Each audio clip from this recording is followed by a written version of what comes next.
Okay, so we're going to run through the answers to the practice test now. List the first 5 prime numbers. So the first prime number is 2. The first number that only has 2 factors. Remember, 1, there's only 1 factor. 3 then, 5, 7 and 11 would be the first 5 prime numbers. So those with only 2 factors, itself and 1. Write down this in index form, so you need to convert it. This is expanded form at the moment.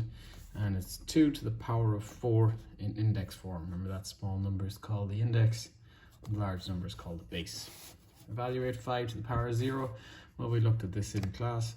5 to the power of 0 is 1. And that's just it. Anything to the power of 0 is 1. We need to remember that. Question 4. A player loses a point, gains 2 points. So -1 gains 2.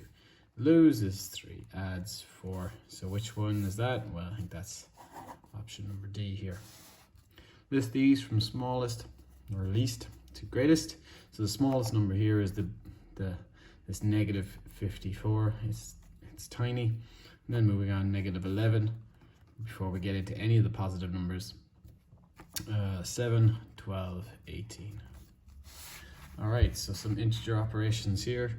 Negative 11 plus -4. So plus minus together is you're adding a negative, so you're actually subtracting. So it's -11, take away 4. So if you're drawing your number line, you'd be on -11, and then you'd go back into the negatives even further to -15.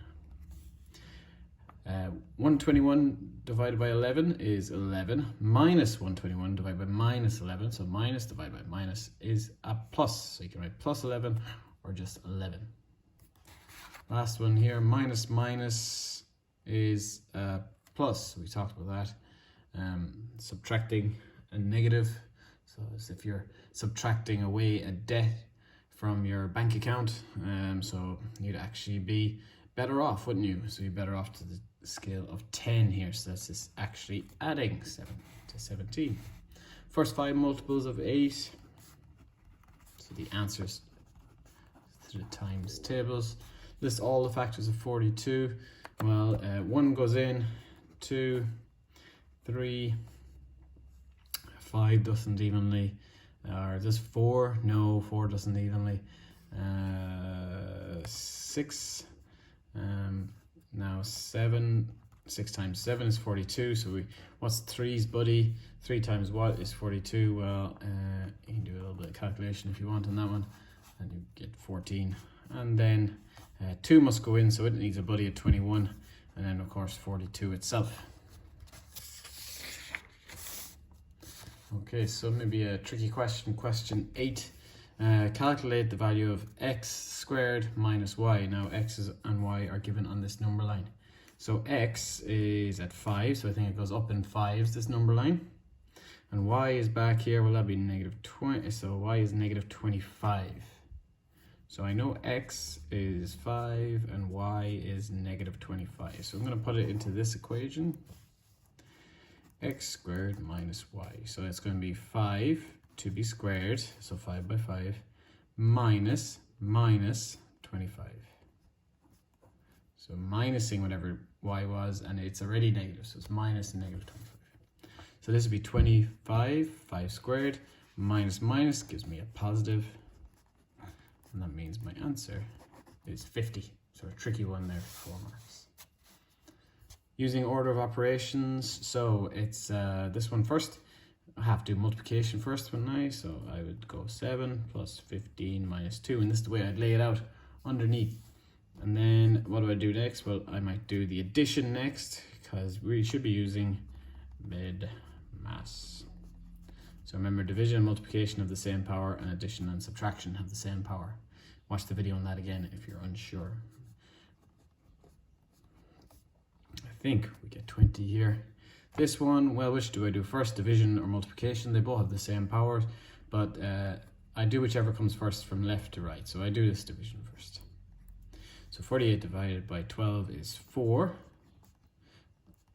Oh, that's a plus. And then I would do this 8 plus the 7 And now I'm left with 15. So I can put a box around my answers. Good habit to put a box around your answers so it's absolutely clear. Good habit in order of operations to put them underneath each other like this in the working out, just to show you know what you're doing. Question 10, which calculation gives the biggest answer? Well, I need to look at these double signs here. This one gives a minus, plus minus, that's a plus. It's a minus, and that's a plus. So we could work out all these. Negative 11 take away 13, so that's going to be way too small. 11 plus 13 is 24, that's looking like a winner. 11 minus 13 here is minus 2. And negative 11 add 13 is 2. So we have our winner here, B. Question 11, draw a prime factorization tree for 240 and then write it as a product of its prime factors in index form. Okay, so we have a lot to do. Let's start off with a prime factor tree. So two numbers multiplied to give 240. Well, maybe 24 and 10 I think are easy. Two numbers multiplied to give 24. Doesn't matter what you use, you get the same answer. I'm going to go 8 times 3. 3 is prime, so I don't need to do anything with that. 8 is not. 4 times 2. 2 is prime, so I stop at that one. 4 is 2 times 2, so I can stop. Prime, prime, prime, prime, oh, back to 10. That's 2 times 5. And they're also prime and prime, so let's put all those together in numerical order. So I've got a 2, 2, 2, 2, a 3, a 5. So 2, 2, 2, 2, 2. There was 4 2s. The next biggest is a 3, and that's a 5. Okay, so that's the prime factors. They're not in index form yet, so I need to convert this this bit to index form. So that's 2 to the power of 4. This is just 3 to the power of 1, so I can just leave it as 3. And this is 5 to the power of 1. So I could put 1s there, but it's not necessary. That is index form. There's as many multiples of 8 and 20 as you need to evaluate the lowest common multiple here. Alright, so as many multiples as you need of 8 and 20. So I'm going to list 8 first. This is the same list as earlier on. I see 40 here, so I'm going to stop. The list of 20 is 20, 40, 60. All right, 40 is there twice. So that is the lowest number that they both would divide into, also known as the lowest common multiple, LCM. Factors of 27 and 54. So list them all first, as first part of the question. Factors of 27, I don't think there's many. 27.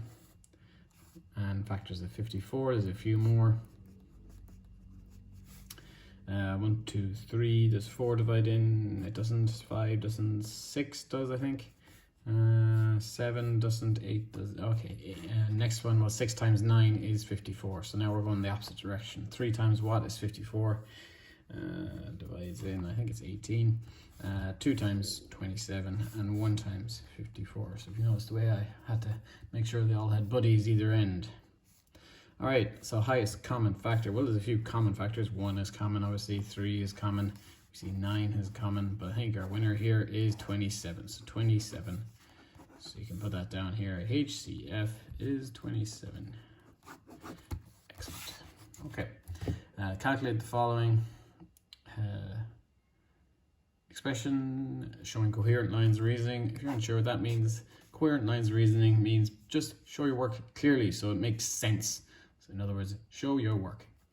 All right, now let's look at this. So we got to do any brackets first. This is bed mass again.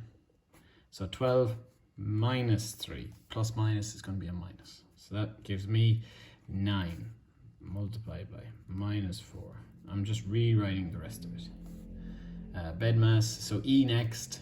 Exponents, there is an exponent, it's here, let's do that next. So 2 squared is 4. All right, now I have multiplication and division. They have the same power, so I do whichever comes first, left to right. And we have multiplication first here, so that's negative 36. 9 times 4 is 36. 9 times minus 4 is negative 36. I'm going to divide that then by 4. Put my answer up over here. 36 divided by 4 is 9. And minus 36 divided by 4 is minus 9. So if one of them is negative, it's going to be negative. All right, and our last 2 questions. So another tricky order of operations, including our index forms. All right, so anything in brackets needs to be done first. That's this here. Square root of 4 is 2, and plus 3 squared is 9. Well, I still haven't worked it out, but I'll come back to it. I'm just going to rewrite the rest. If you remember what this symbol means, what does it mean? It means the cube root. So what number multiplied by itself 3 times gives 8? I'll come to that in a second once we've dealt with this bracket. So brackets need to go. That's 11. Okay. All right, we've got this far. So any exponents, this is an exponent, this is an exponent, they're both exponents. So the cube root of 8, what number multiplied by itself 3 times gives 8? You can use your calculator to get that, but maybe you can do it in your head. It's 2. Now I need to do 5 cubed as well. 5 times 5 times 5. So you can test that in your calculator if you want. Minus minus gives a plus, so just tidy that minus up. All right, what do I do next? Multiplication before any adding. Do this bit next. 2 times 11 is 22. And then we can just add all this together. So that's 22 plus 125, that's 147, plus 2 is 149. Last question then. Using index rules, simplify the following. Okay. So I'm just going to do the top line first. I'm just going to multiply this number by this number. You can simplify all at once or before, but I just want to take it slowly. 15 times 5 is 75. Now, that's the large numbers. T is my base here. And with multiplying of powers, 5 times t to the 5 times t to the 3, we add those powers. So we get 8. That's one of our rules that we looked at. And we're just going to divide that by 3t in the second step. So now we're at the second step. Can I divide the numbers? Does 3 divide into 75? I think it does. So I think it's 25 times. So that's the numbers dealt with. 3 into 75. It's like simplifying fractions. And then we have t to the 8 here and t to the 1. Remember, if there's no number there, it's t to the 1. So this is division now, which means I subtract the powers. The base stays at t, and I have t to the 7. 8 take away 1. And that is my answers. Okay, so you see here is going to be 2 unfamiliar blue level questions. Check those out in the revision if you want to have a look at those. The yellow and blue level problem solving questions you can have a look at, and they'll be worth about 10% of the exam. Okay, so do let me know if you have any questions on that, and we'll see you later.